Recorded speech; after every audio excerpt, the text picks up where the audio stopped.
By a content community right now, what would they say? What would they advise the content community? The couple of things that they should do to help operators or help themselves make VOD something that's not just incredibly popular, but something that can also be incredibly profitable.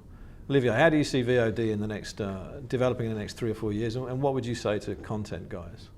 So on that front, not really a prediction, but more an encouragement to the ecosystem is for cable networks, the broadcaster, to work hand in hand with the distribution, the operators, to increase the speed of catch-up TV services and really agree on the advertising terms that are supposed to take place. Because I think, if there is a way of monetizing VOD through advertising, I think that platform will succeed. So I think it's really about bringing this almost a canoe version, but for Europe. And I would encourage the content provider and the operator to talk to each other and then really bring the magic together. Nuruddin? I think that one of the key elements here is definitely making the user experience as great as possible, because there are experiences in the past and recent past that prove that people are ready to pay, are willing to watch a piece of advertising, whether if and only if the content that they are presented and the user experience around it is successful, enjoyable experience. And we are working hard on different aspects and levels, from the security down to the recommendation, to help building this great user experience and hopefully help the VOD industry to monetize content. Yours. So I think what we've seen over the past years is that all the networks actually invested a lot of money into making those networks two-way and giving a two-way experience to their viewers. And what we're discussing today is still a picture of VOD that is pretty much coming from the broadcast television side.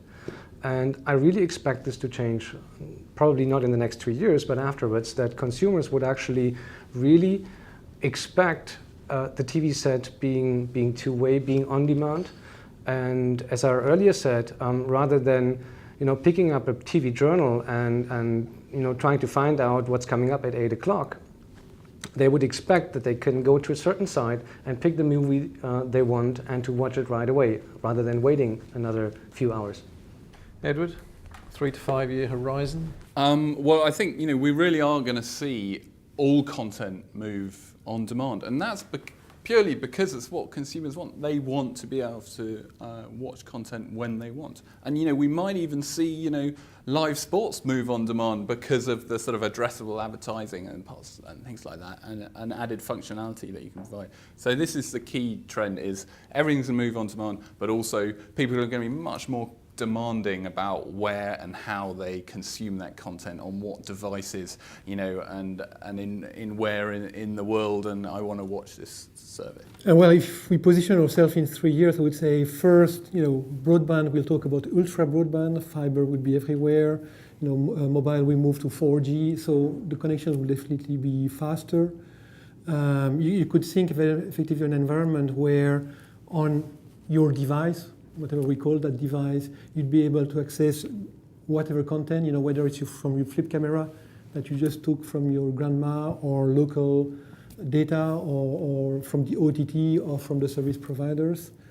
And in addition, that will be linked to the social experience. We hadn't time to talk too much today, but it's how you link this video with the social aspect of, I don't want to watch alone, I want to watch with other friends which are on the network, and creating this virtual community around content.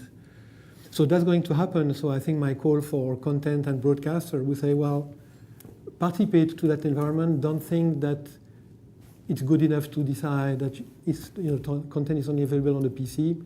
It will become available on the television, and the only way is effectively to collaborate and create an ecosystem between the broadcasters and the service providers to actually create a profitable business globally.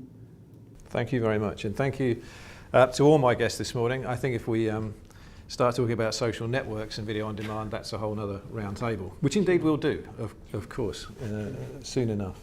Well, thanks very much again to all my guests this morning, and we'll see you again soon on the Academy television channel.